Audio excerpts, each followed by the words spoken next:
আসসালামু আলাইকুম। হ্যালো বন্ধুরা, আপনাদের মাঝে আরেকটি ভিডিও নিয়ে হাজির হয়েছি। আশা করি সম্পূর্ণ ভিডিওটি না টেনে দেখবেন। ডক্টর মিজানুর রহমান আজহারী 2020 সালে দেশ ছাড়ছিলেন আর 2024 সালে 26শে ডিসেম্বরে বিজয়ের বেশে দেশে ফিরেন মিজানুর রহমান আজহারী। 26শে ডিসেম্বরে বাংলাদেশে এসে ইতিহাস করা মাহফিল করলেন কক্সবাজারের পেকুয়াতে।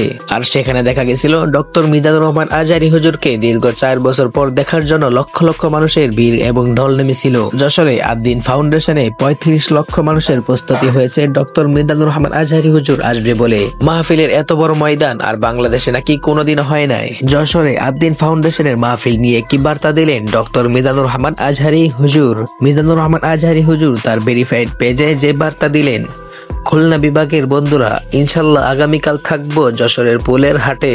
আদ্দিন ফাউন্ডেশনের উদ্যোগ আয়োজিত তাফসিরুল কোরআন মাহফিলে আসুন, দেখা হবে, কথা হবে। এই ছিল ডক্টর মিজানুর রহমান আজহারী হুজুরের বার্তা। তো বন্ধুরা, ভিডিওটি ভালো লাগলে লাইক করে দিবেন আর এরকম নিত্য নতুন আপডেট জানতে অবশ্যই চ্যানেলটি সাবস্ক্রাইব করে পাশেই থাকবেন।